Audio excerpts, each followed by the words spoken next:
Many people may not know that Marcus Garvey brought the first soda fountain to Jamaica.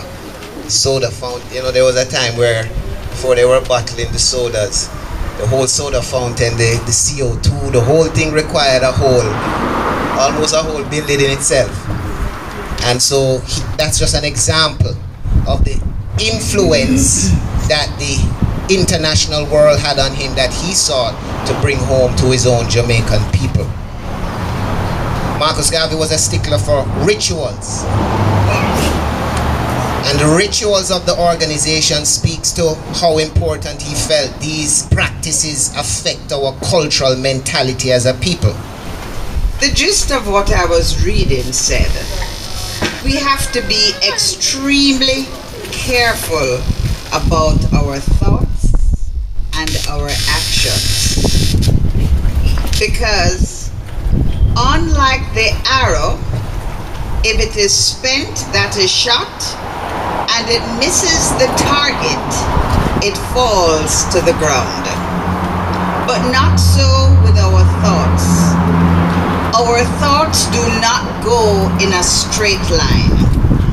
Somewhere out there in the universe, they bend and they come right back to the sender. This is why we have to be so very, very careful the things that we think.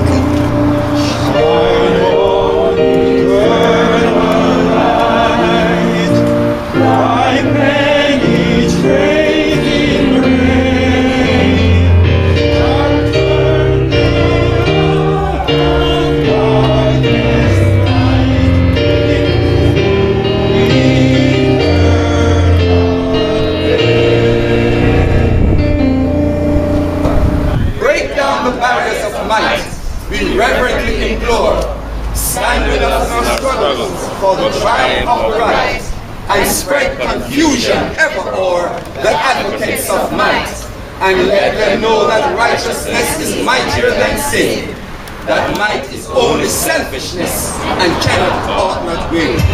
I remember the times when they did a beat me, I think I right, but I was wrong. You only did a beat me for make me understand.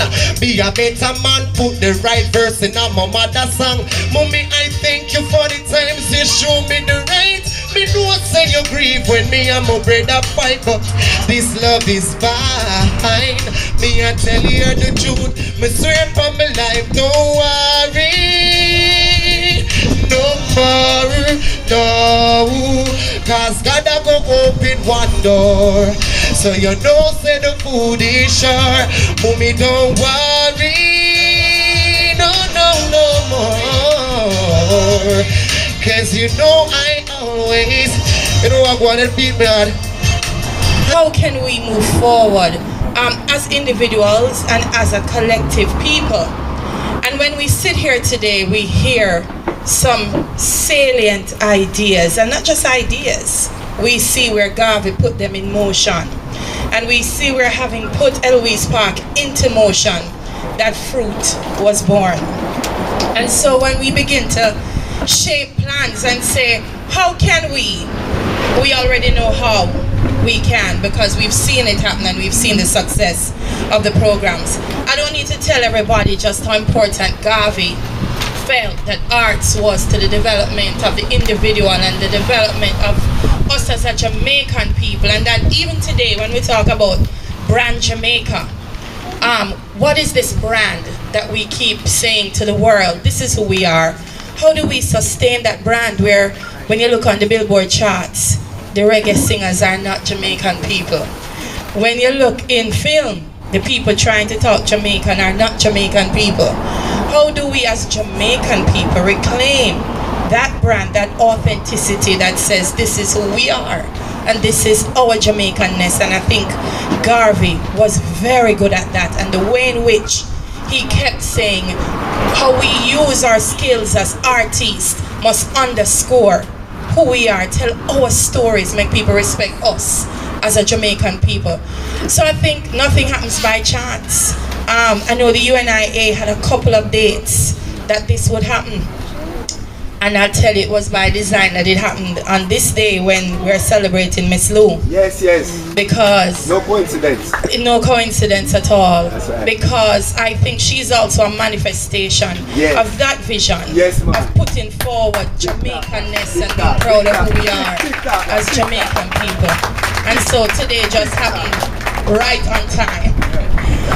There's something that Minister Hannah stressed for us this year at the ministry, and that's in terms of this Garvey vision of going back into the communities and finding talent and allowing Jamaican people to express their talent, whatever it is. Stephen can't sing, but he has other talents, and we feel it's important to help him identify them and develop them. And so this year we launched the big stage competition, and we went into all the communities and said, whatever you can do, same thing like we did here at the Louis Park, comedy, dance, drama, singing, whatever it is.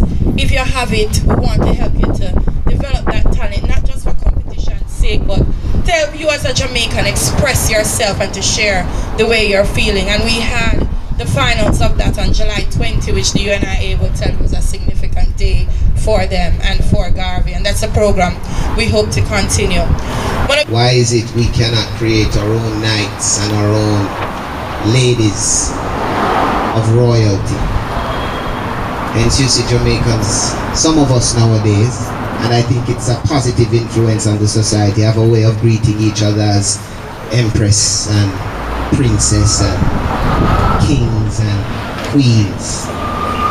So in many ways, Marcus Garvey sort of was an instigator of that mentality and that train of thought, that we must be able to recognize loyalty and nobility in ourselves and not be waiting to be granted these titles by people, some of whom formerly enslaved us. I want to invite Aisha Bell now to bring us a musical item. Wrap me up in the red, black and green, the symbol of the free. Fulfill the black man's dreams. Yes, my sister.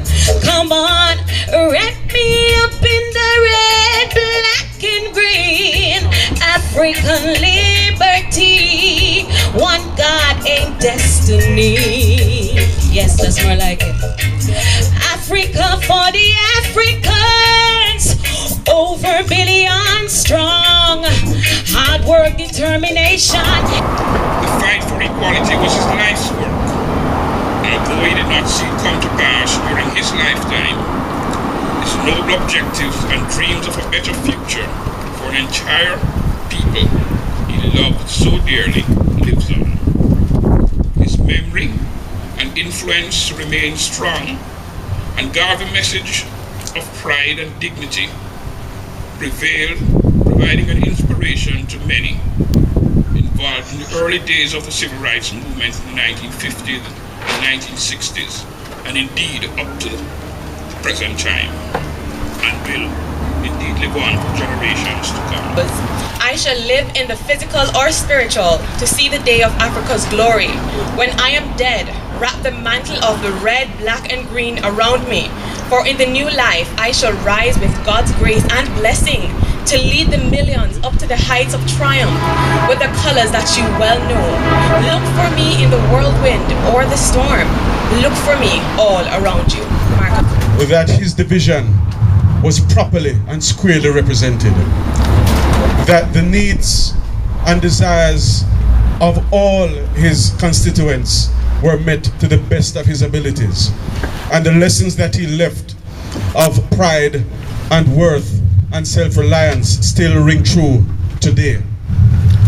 I'd like to take the time to honor the soul and memory of the Right Honorable Marcus Mosiah Garvey. I often watch videos on, YouTube, and I'll never forget when, and he'll soon be here, I think it's next month that he'll be here, the Honorable Minister Louis Farrakhan, who is a lover of Marcus Garvey, who led him to the light in which and from which he speaks today. And when the history of my suffering is complete, then future generations of Negroes will have in their hands the guide by which they shall know the sins of the 20th century. I know you to believe in time, and we shall wait patiently for 200 years if need be to face our enemies through our posterity. Marcus Garvey, thank you. Sometimes I wish I black, like Miss Pearl Rami, Black Dave, you know. I no see no cream to make us black, yet Asian creams full wholesale rocks. Them use toothpaste, space pan face. What a disgrace. We need to set black the pace. Self-reliance we color is we identity. Marcus Garvey, Nkrumah, Kumi, Nani, black face we see. Bleacher, Yalicha, Chinkisha, man a man no man looking like a mamacita. Bleacher, love and respect yourself. White man don't a nigger want tan himself. Listen, don't disband yourself. Don't say your skin stubborn. Simply, just don't rub on. One aim, one destiny.